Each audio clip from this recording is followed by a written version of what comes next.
नमस्कार, मेरा नाम आलोक है। आप लाइव स्टीज देख रहे हैं।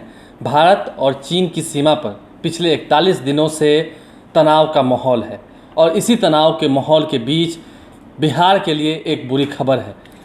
बिहार के लाल कर्नल संतोष बाबू शहीद हो गए हैं।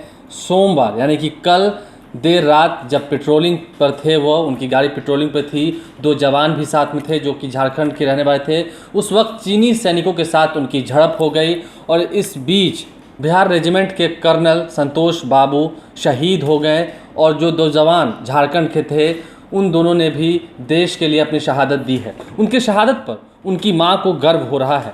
एक मां होने के नाते काफ़ी दुखी हैं, लेकिन उन्होंने ये भी कहा है कि मुझे गर्व हो रहा है कि मेरे बेटे ने देश के लिए शहादत दी है और देश उसकी शहादत को, उसकी कुर्बानी को हमेशा याद रखेगा। आपको बता दें, पिछले 5 मई से भारत और चीन की सीमा पर काफ़ी तनाव चल रहा है, जिसको लेकर के सभी सेना के जो प्रमुख हैं उन्होंने केंद्रीय रक्षा मंत्री राजनाथ सिंह से कई बार बातचीत की है। राजनाथ सिंह ने कई बार पीएम मोदी से इसको लेकर के बातचीत की है और सभी जितनी परिस्थितियां हैं उससे अवगत कराया है।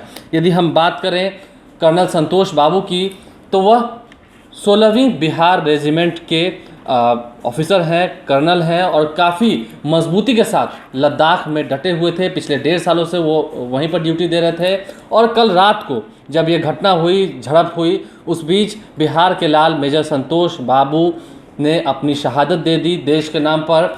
अगर हम उनकी परिवार की बात करें तो पत्नी और 2 बच्चों के साथ वो दिल्ली में रहा करते थे, लेकिन कर्नल संतोष बाबू तेलंगाना के रहने वाले थे, लेकिन बिहार का नाम उन्होंने काफ़ी गौरवान्वित किया है, खुद की शहादत दी है और बिहार इस शहादत को कभी नहीं भूलेगा। भारत और चीन की सीमा पर जिस तरीके से तनाव पिछले 5 मई से हम जिस तरह की जानकारी मिल रही है, इसकी शुरुआत 5 मई से हुई थी। इसके बाद दोनों देश की सेनाओं के बीच जून में ही 4 बार बातचीत हो चुकी है, लेकिन बातचीत में दोनों देशों की सेनाओं के बीच रजामंदी बनी थी कि बॉर्डर पर तनाव कम किया जाएगा, लेकिन डी एक्सकेलेशन के तहत दोनों देशों की सेनाएं विवाद वाले इलाके से पीछे हट रही थीं। लेकिन फिर भी अचानक कल रात यानी कि सोमवार की देर रात को ये घटना हो जाती है।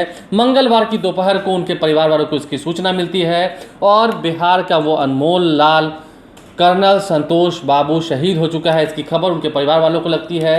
एक तरफ जहां बिहार नहीं पूरा देश कह रहा है कि जो तनाव पैदा हुआ है इसमें भारतीय सैनिकों को अब डट कर जवाब देना चाहिए। हालांकि भारतीय सैनिकों ने कहा है कि क्षति चीनी सैनिकों को भी हुई है, चीन की तरफ जो लोग थे उन्हें भी हुई है, लेकिन बिहार इस शहादत को याद रखेगा, उस माँ के आंसू को याद रखेगा। आप लाइव स्ट्रीम देखते रहें, हमारे चैनल को सब्सक्राइब कर लें, साथ साथ फेसबुक पेज भी लाइक करें। एक अनमोल सितारा बिहार का लाल कर्नल संतोष बाबू दुनिया को अलविदा कह चुका है। धन्यवाद।